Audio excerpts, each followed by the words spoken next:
Hey there. So, one of the key things that I like to focus on when I work with clients is to help them understand that one size fits all approach to weight management in midlife just does not work. And when we understand this and understand how to apply it, it can be totally liberating. Gone is the calorie counting, gone is the need for restriction, gone is the need for misery, gone is the need to start over every Wednesday because it feels too hard work. So start over again every Monday morning and giving up by Wednesday. When you focus on eating for your body and keeping your blood glucose levels, so your insulin, the blood sugar hormone insulin, steady and balanced, it can really result in effortless weight loss in midlife. So, for far too long, we have been told as midlife women that low fat, calorie counting is the way to go to manage our weight. But when you take the fat out of something, you have to add in something else to give it taste. And so the food industry will add sugar or sweeteners, which will have an impact on our blood glucose levels and cause an insulin spike. And in midlife, insulin is a fat storing hormone, and we want to get insulin under control. We want to get it balanced because when it is spiking and rising too high in the system, it causes fat storage. As we go through midlife, previously estrogen would have helped to keep insulin in check.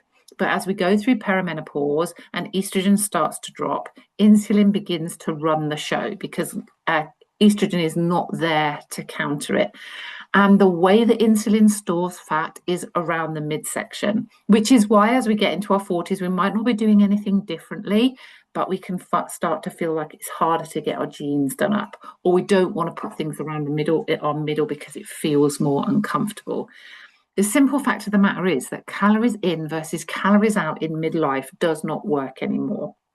We have to focus on balancing insulin before we do anything else.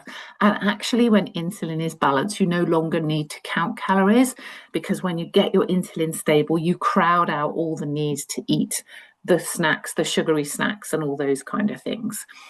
What we want to do in order to get insulin stable is to listen to the messages that our body is sending us. So, in order to get insulin stable, especially if we're coming off weight loss drugs, for example, we want to hear how our body responds to insulin. We want to hear how our body responds to the food that we are consuming and therefore how much insulin is released.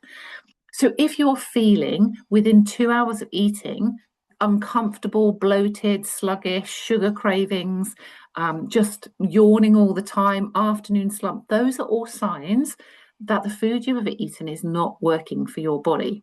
So we need to adjust it, we need to tweak it to make it fit for our body and keep our insulin balanced. So this is why there isn't a one size fits all approach to managing our weight in perimenopause and menopause, because our body responds to food in different ways from one person to the next. One person can eat something that keeps insulin steady, the next person might eat it and it causes a spike. And that spike leads to the release of ghrelin, which is the hormone that tells us we're hungry. And so we naturally end up eating more. And that's when the snacking and the cravings kick in. So we want to keep insulin as balanced as we can as estrogen drops. So there are three things that I encourage my clients to focus on when I work with them when they are post 40. First of all, we start to eat only the foods that will keep us energized for at least 4 hours. So foods that help to crowd out the sugar cravings, help to eliminate the tiredness, the bloating, the fatigue that can come a couple of hours after eating. So if 2 hours after eating you are struggling with your energy levels, you're struggling with your focus, then that food didn't work for you. If you're struggling with bloating, if you're struggling with sugar cravings, 2 hours after you've eaten, that food didn't work for you. You need to be able to go for at least 4 hours without needing to even think about food. So the first thing I encourage clients to do is to notice how food is making them feel. The next thing I get clients to think about is not all calories are created equal. The way the body burns calories is completely different.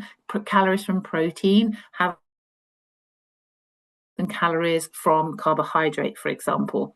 But the more nutrient dense your food, the steadier insulin will be. So don't focus on calories, focus on nutrient density and counting nutrients. So counting colors, seeing where the protein is on your plate, making sure your plate is as colorful as possible.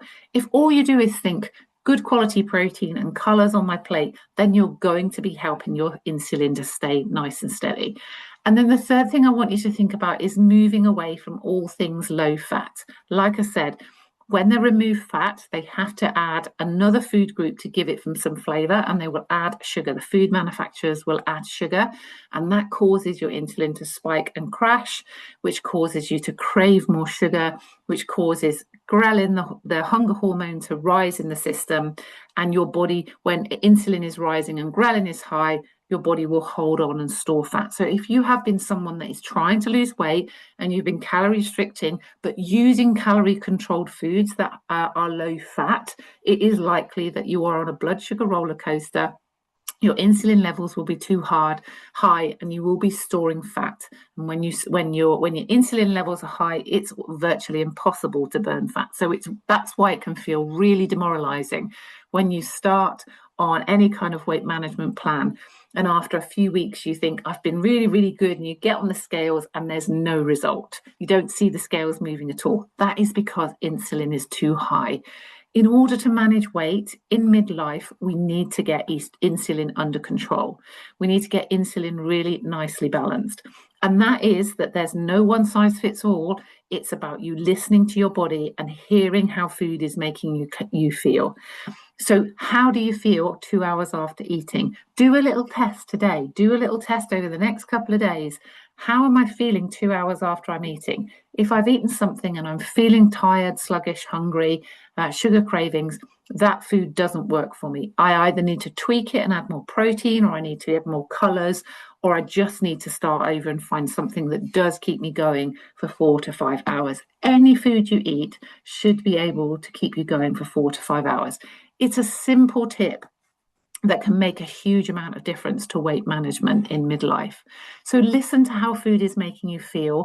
Stop counting calories. Start focusing on nutrients and nutrient-dense food, and move away from all things low fat. If you want to manage your weight in midlife, those would be my 3 top tips to help you really make a change. I hope you found that useful. If you're ready to make change, come and join me in the Feel Fabulous Club, which is my club for women in midlife to help them understand how to manage their weight effortlessly. There are more details in the show notes below, and I will speak very soon. Take good care. Bye-bye.